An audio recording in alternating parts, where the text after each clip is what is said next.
ఈ రోజు కొట్టపకొండ కొండపైన మహాశివరాత్రి సంబంధించి రివ్యూ మీటింగ్ తీసుకోవడం జరిగింది. ఇది సెకండ్ రివ్యూ మీటింగ్.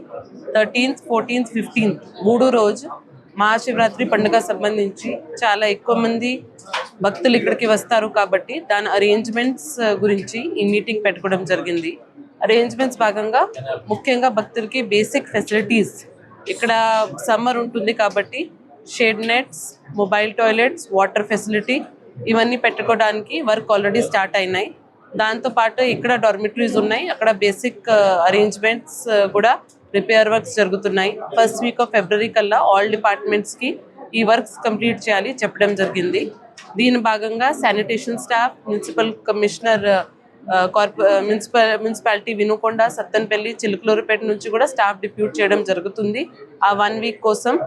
దాంతోపాటు బస్సెస్ ఇంతకు ముందు లాగానే ఎలా బస్సెస్ ద్వారానే అలౌ చేసాము ఘాట్ రోడ్ మీద, ఈ ఇయర్ కూడా 560 బస్సెస్ దీనికోసం డిప్యూట్ చేయడం జరుగుతుంది. ఆ బస్సెస్ కోసం parking points, location, route map అంతా ఫీల్డ్ లెవెల్లో వెరిఫై చేయడం జరిగింది. వచ్చే 2-3 రోజుల్లో అది కూడా ఆఫీషియల్గా భక్తుల కన్వీనియన్స్ కోసం అందరికీ కమ్యూనికేట్ చేయడం కూడా జరుగుతుంది.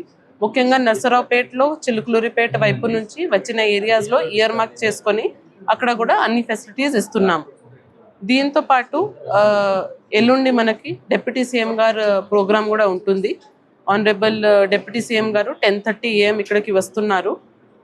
దర్శనం చేసుకొని ఇక్కడ పంచాయతీరాజ్ డిపార్ట్మెంట్ నుంచి లాస్ట్ ఇయర్ జనవరిలో శాంక్షన్ చేసిన రోడ్కి ఇనాగ్రేషన్ కూడా చేస్తారు. 7.6 కిలోమీటర్ రోడ్, అది 6 months టైం పీరియడ్లో కంప్లీట్ చేయడం జరిగింది. గౌరవనీయులు డిప్యూటీ సీఎం గారు శాంక్షన్ చేసిన వల్లనే అది 4 villagesకి బెనిఫిట్ వస్తుంది కాబట్టి ఆ ఇనాగ్రేషన్ ప్రోగ్రామ్ కూడా ఎల్లుండి ఉంటుంది. దాని గురించి కూడా హెలిప్యాడ్ ఏర్పాటు చేయడం తో పాటు పైన దర్శనం అరేంజ్మెంట్స్ అండ్ ఇనాగ్రేషన్ అరేంజ్మెంట్స్ కూడా పూర్తిగా రివ్యూ చేయడం జరిగింది. దీంట్లో ఎమ్మెల్యే గారు, నర్సరావుపేట ఎమ్మెల్యే గారు, ఎస్పీ గారు, జేసీ గారు, కన్సర్న్డ్ ఆఫీసర్స్ అందరూ దీంట్లో పార్టిసిపేట్ అయ్యారు. Thank you.